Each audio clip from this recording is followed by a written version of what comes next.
Quand je vous parle de guerriers japonais, vous pensez à quoi? Peut-être déjà aux fameux samouraïs et ses prouesses guerrières, et à l'instar de films populaires, vous seriez peut-être tenté de les considérer comme les chevaliers japonais. Après tout, des guerriers en armure avec un certain statut social, une certaine étiquette, à vue de nez, il y a de quoi comparer. Et là où les chevaliers occidentaux étaient conscients de leur appartenance à cette classe sociale, qu'ils avaient donc tendance à se ménager entre eux, par exemple en privilégiant la capture puis la rançon au massacre pur et dur, on est en droit de s'attendre à autant de retenue de la part de leur équivalent japonais, non?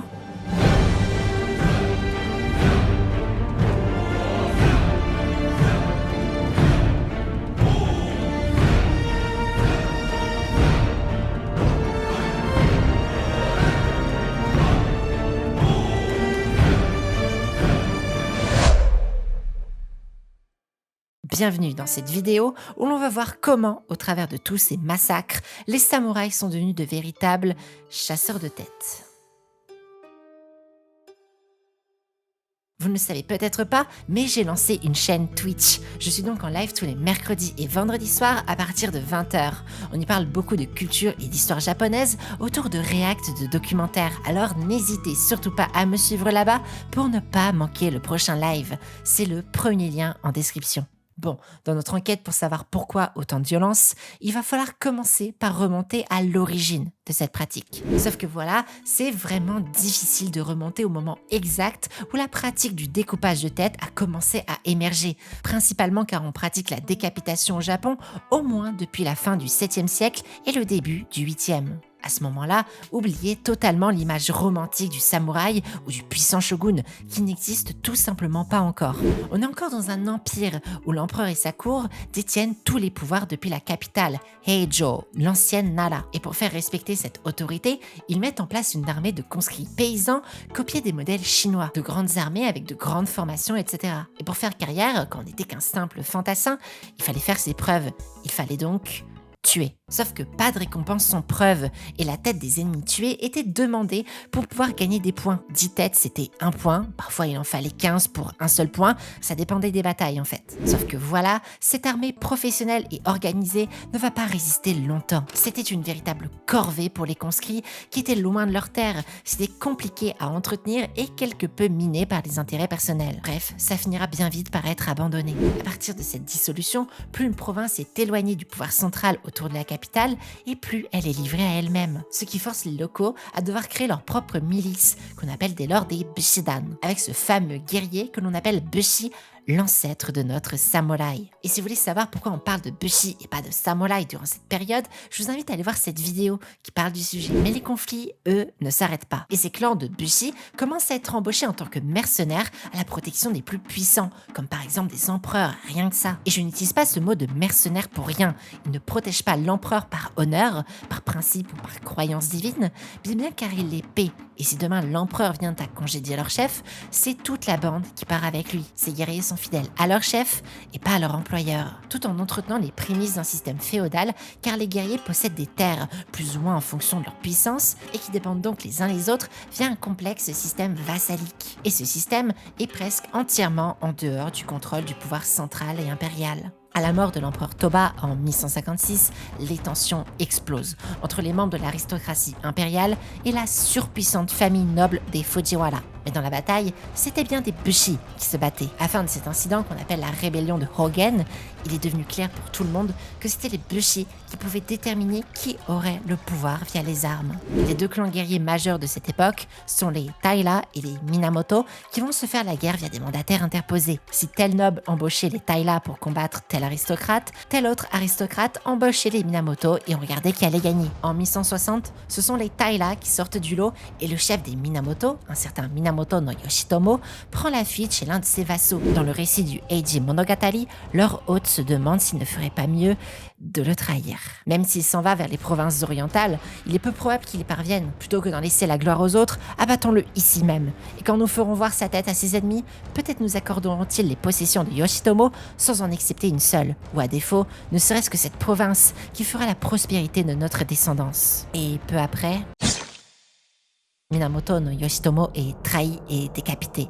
Sa tête est ramenée à la capitale où ses bourreaux recevront des récompenses. On est encore durant l'ère Heian, une ère où le pouvoir impérial reste puissant et prédominant. Et pourtant, cet exemple nous montre déjà les bases de ce que sera le sort réservé aux perdants quand les guerriers seront au pouvoir dans les siècles à venir. Dans le monde plutôt glauque du découpage de têtes au Japon, il y a plusieurs catégories, ou plutôt plusieurs motivations qui peuvent expliquer les raisons d'une pratique aussi salissante. La première que l'on a entreaperçue dans notre exemple, pas de prisonniers, pas de rançon, on tue et on récupère la tête comme une preuve du méfait accompli pour des récompenses. C'est le cas pour l'ancienne armée impériale, c'est le cas durant l'ère Heian où les bushi commencent à prendre de l'importance, et ce sera encore plus le cas durant l'ère juste après, l'ère Kamakura. L'ère Kamakura, de 1185 à 1333, c'est le triomphe des guerriers. Ils sont devenus absolument surpuissants et indissociables du pouvoir. C'est là où la fonction de shogun apparaît et où l'empereur commence petit à petit à perdre de son pouvoir. Par ailleurs, dans un ultime retournement de situation,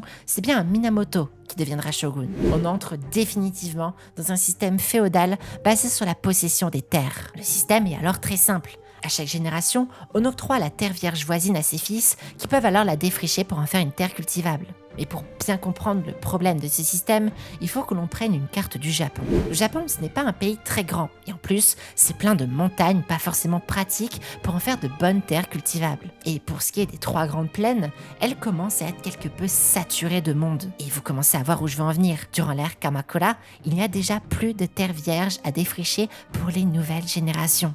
Alors, on décide que la terre du père devra être divisée entre tous ses fils. On pourrait s'attendre à un affaiblissement du pouvoir des propriétaires en quelques générations, à force d'autant les morceler, les diviser, mais pas de panique. Les ennemis des Minamoto sont encore nombreux et il suffit de les vaincre pour avoir leur terre en récompense. Tout ça fait que la récompense, et donc la chasse à la tête, devient vite une nécessité.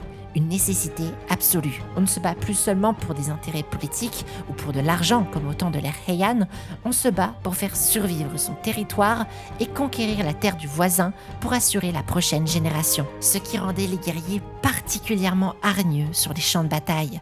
Tout pour pouvoir avoir la preuve et la récompense associées. Et ça n'ira clairement pas en s'arrangeant au fil des siècles.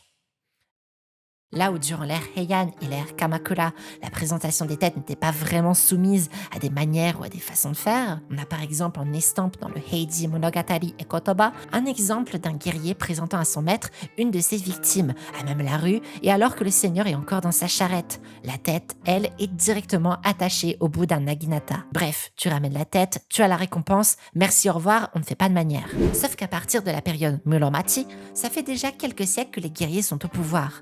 Les bushi commencent vraiment à prendre conscience de leur statut.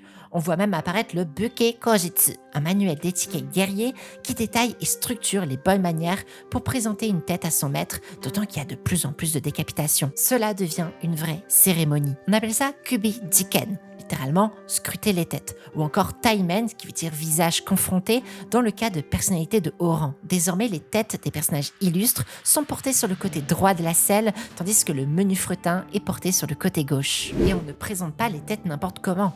Avant inspection, les têtes sont lavées, peignées, maquillées, parfumées, les plaies sont refermées et on la fait regarder un peu vers la gauche pour éviter qu'elle ne dévisage. Certains guerriers, de leur vivant, prenaient même les devants en faisant brûler de l'encens dans leur casque pour être présentables dans leur mort, comme Kimura Shigenari en 1615 alors qu'il se savait condamné lors du siège du château d'Osaka. Une attention qui aura su émouvoir son ennemi, un certain Tokugawa Ieyasu, dans une scène immortalisée 2 siècles plus tard par le maître Yoshitoshi sur une estampe que vous voyez en ce moment même. Lors de la présentation des têtes, les guerriers se rassemblent avec leurs têtes parfois coiffées de leur casque. Les têtes des guerriers de Baran sont juste accrochées à l'extérieur et passées en revue en groupe, mais celles des guerriers d'exception sont passées devant l'officier d'inspection accompagné du seigneur sur un petit présentoir en bois blanc. Il faut poser le genou au sol et lever la tête par les cheveux en la soutenant par le cou. Le seigneur, quant à lui, est bien caché derrière son éventail pour éviter d'être en quelque sorte maudit ou affecté par la présence du défunt. Il faut annoncer son nom, ses titres et faire de même pour sa victime pour peut-être avoir une récompense. La tête est parfois rendue à la famille, parfois simplement posée au bout d'une pique près des châteaux ou des prisons. car il ne faut surtout pas sous-estimer l'impact psychologique que cette pratique pouvait avoir sur les contemporains, car les têtes sordidement conservées pouvaient terrifier. On appelle ça le Namabuki. Obusama Saburo, un célèbre guerrier du XIIIe siècle, exigeait par exemple que des têtes fraîches soient constamment plantées sur la clôture de son terrain d'équitation. Juste au cas où, pour dissiper les malentendus, au cas où certains douteraient de sa détermination à en découdre. Et pour en revenir rapidement à l'inspection des têtes, il faut bien imaginer que ce processus était long et un peu rébarbatif pour les voir une à une comme ça. Mais surtout, c'était parfaitement inutile, car il y avait déjà un système avancé de témoins sur les champs de bataille qui pouvait affirmer des prouesses des guerriers, alors inutile d'aller chercher directement la tête. Si tout le monde vous avait vu tuer quelqu'un, ça suffisait. D'autant qu'aller s'agenouiller pour aller découper une tête en plein milieu de la bataille, c'était un peu le meilleur moyen de se faire attaquer bêtement par surprise. Il y a aussi que la priorité pour un seigneur, c'était de gagner la bataille, et la chasse à quelques têtes prestigieuses entrait rarement dans une considération tactique rationnelle. C'est pour cela que la chasse aux têtes sera interdite chez beaucoup de seigneurs. Mais rassurez-vous, cela n'empêchera pas les guerriers de continuer pour des seigneurs qui n'avaient pas trop à cœur de les en empêcher non plus. D'ailleurs, ça me fait penser à l'anecdote folle de Taira no Masakado au Xe siècle. Si vous ne connaissez pas ce guerrier légendaire, je ne peux que trop vous conseiller de vous abonner à cette chaîne, car j'en parlerai un jour dans une vidéo dédiée. Ce n'est rien de moins que l'homme que l'on surnomma le premier samouraï, et qui s'est auto-désigné nouvel empereur du Japon au travers d'une révolte complètement folle contre le pouvoir en créant sa propre capitale. Une histoire incroyable, vraiment. Mais il est aussi devenu célèbre dans sa mort, car après que sa tête soit mise à prix, il est rapidement stoppé puis décapité. Sa tête est conservée dans un bac de sel et ramenée à la capitale. Sauf qu'une chose étrange se passe. D'après la légende, la tête est exposée pour intimider les passants et dissuader les futures révoltes. Sauf que la tête ne se décompose pas. On dit qu'elle aurait gardé pendant des mois et des mois toute sa fraîcheur. Une histoire déjà plutôt curieuse, mais qui devient vraiment folle quand on lit que la tête aurait disparu pendant la nuit et qu'elle se serait envolée d'elle-même comme soulevée par une puissance magique. Une légende qui deviendra un yokai, ces monstres fantastiques japonais assez connus de la culture japonaise. C'est peut-être pour éviter ce genre de manifestation que se popularisent durant l'ère Muromachi les kubizuka, de petits tumulus funéraires destinés à accueillir et à apaiser les victimes de ces têtes séparées de leurs propriétaires. Une anecdote un peu plus véridique cependant, concernant les têtes et les croyances japonaises, c'est que les guerriers offraient ces têtes aux divinités de la guerre. C'est tout du moins ce qu'affirme l'historien Kuroda Hideo, et qui, selon lui, participerait grandement à cette motivation d'aller chercher des têtes sur des champs de bataille, afin de s'attirer les faveurs de quelques divinités, voire même parfois dans de véritables sacrifices humains, comme dans le Heike Monogatari du XIIe siècle, qui décrit Minamoto no Yoshitsune comme ayant décapité près de 20 ennemis pour les offrir à des divinités de la guerre.